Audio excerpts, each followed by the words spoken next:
Well, hello, fellow people. So now that this Anthony stuff is over, his trial, that is, because the backlash of them still trying to call this a whole race matter, it just simply wasn't.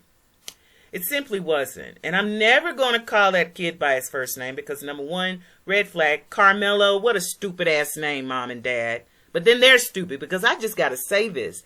Am I the only one that thinks it's extremely odd that every time the wife cries, the husband wipes her tears? What the fuck is that? It's just so bizarre. But anyway, let me not get off track. So I decided to go back and look at all the lynchings that have been recorded in this country. And here's the list from 1882 to 1960 fucking 8. Okay? Look at this list. This is mind-blowing, right? I mean, for a while there, because this is what I want to try to say before I say the next thing that I was about to say. The racial tension in this country has always been heavily in the South, okay? And this list actually proves it.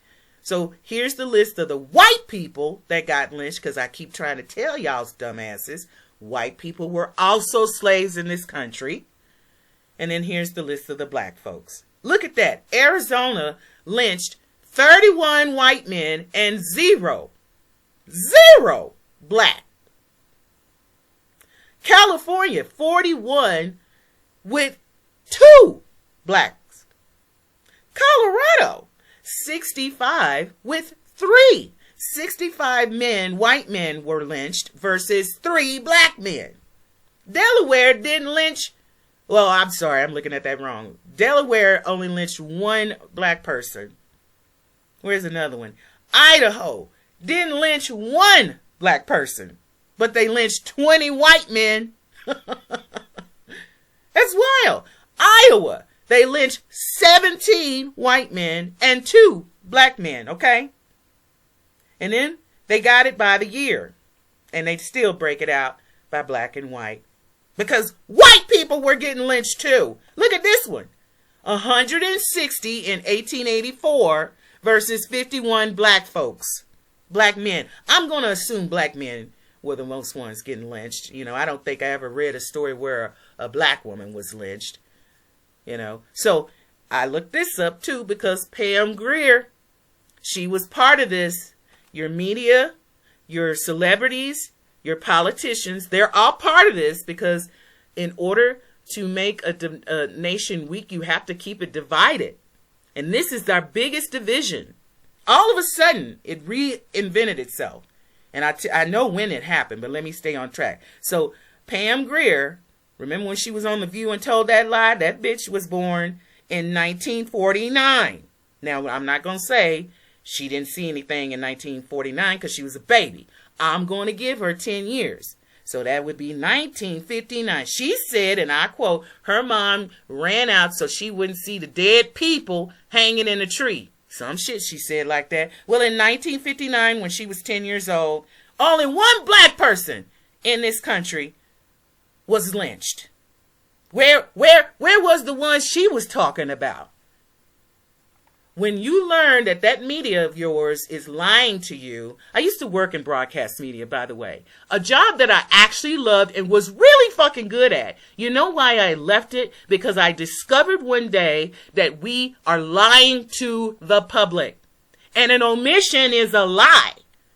I was sick to my stomach. I was devastated because I'm like, what am I going to do? What am I going to do? You know, what am I going to do? I can't do this anymore. It's like blood on your hands. I can't do it. And now I feel vindicated going back just to look at this simple list, you know. When you got a functioning mind, you can pose the questions to yourself and you start digging and then you find the answers. You find the fucking answers. A nation divided will never stand, and this damn trial is a disgrace to this country and to all right-thinking black people like me. You know, they say, y'all go out there and talk to them. You can't talk to these people. They are not black. They are something completely different. And by the way, I did say in my last upload that I'm working on reason for this. I haven't done it yet because I have 15 minutes and I want to make sure I don't go over 15 minutes because I only want to record it once. So I'm getting my notes together because I know what happened. I know exactly when it happened and who it impacted the most. I'll give you a little hint.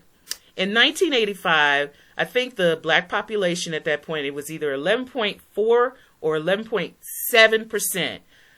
5.8% of them were impacted by that. That's almost half of the black population. And so that's where this group spawned from. Some of you might be tracking and know where I might be going with this, but that's what's coming up next. So this is the truth. I'm not saying that it never happened. Clearly it happened, but it was predominantly in the South. Look at all of these places where the numbers are the highest. Alabama, Arkansas, Florida, Georgia, Kentucky, of course, Louisiana. Where the hell is Texas? Because I know Texas is Mississippi. Mississippi burning. Looks like Mississippi outpaced everybody. Where's Texas? Okay, yeah. I was getting ready to say they forgot about James Byrd, but then I remembered this list only goes to 1968. I'll never forget James Byrd, 1996. I'm probably the only black person that remembers that guy, he didn't get lynched, he got drugged to death. But you might as well, a tragic thing to happen. In 1996, in the South, again, in the South, is where most of this treachery happened. Because I grew up in white world. And then women, why? Who said y'all we couldn't have a bank account? I had one at 10. They called them a Christmas club account. I had my first bank account at 10. My mom, even though married, she had a separate account. She had a Christmas club account as well. And she got, every time a kid turned 10 in the house, they got a Christmas club account. So this is the truth. It was bad in the South, but the nation itself was actually very cohesive. Thomas Sowell even talks about, because he was old enough, he was there, how white people used to love to flock to fucking Harlem. They had no fear.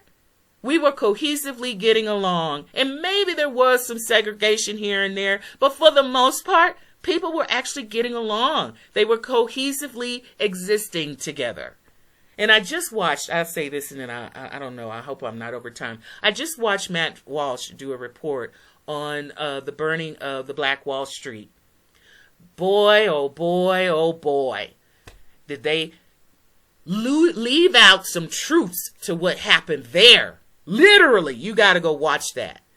It's Emmett Till. Look for the report that he does on Emmett Till. He talks about Emmett Till. And he talks about the Black Wall Street. And both of them were misleading. And sadly, it was us, the black folks, who started shit.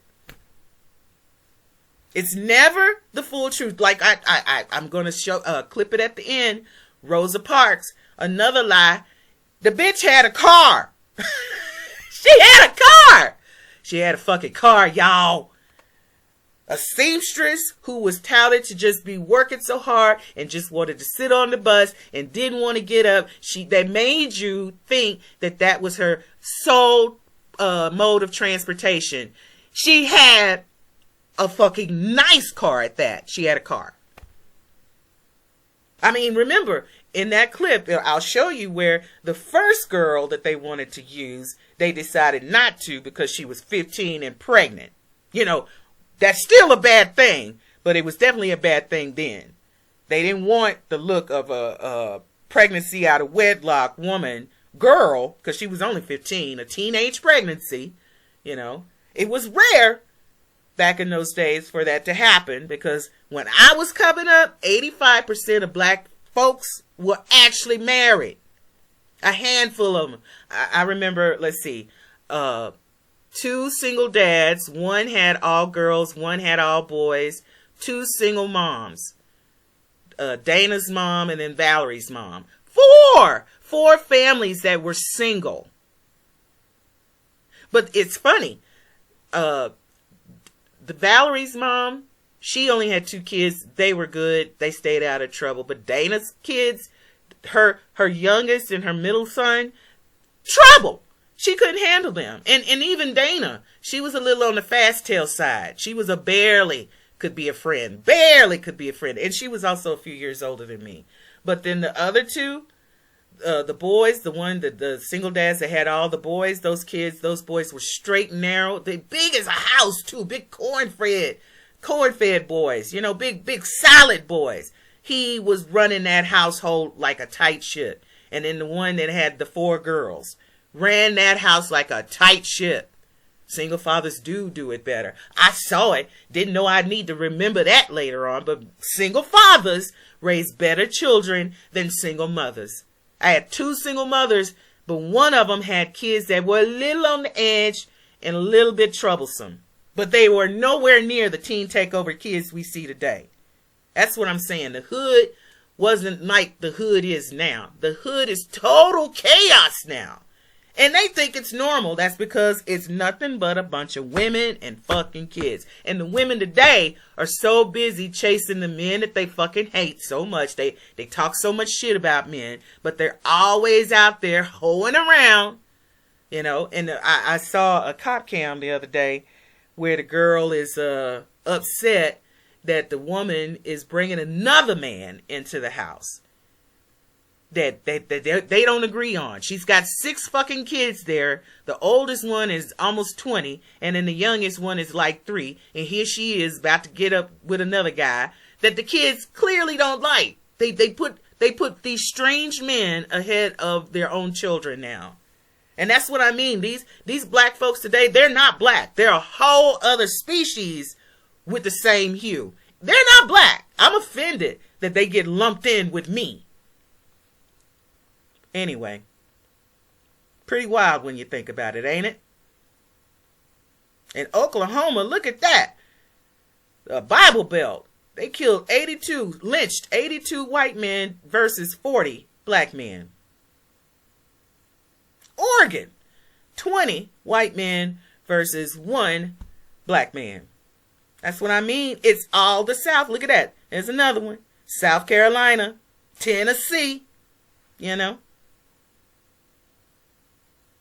Shit, even Washington killed lynched more white men than black. Wisconsin only killed white men. Wyoming lynched more white people than they did black people. Again, I'm going to assume that's men. So there you have it. And fuck the Anthonys.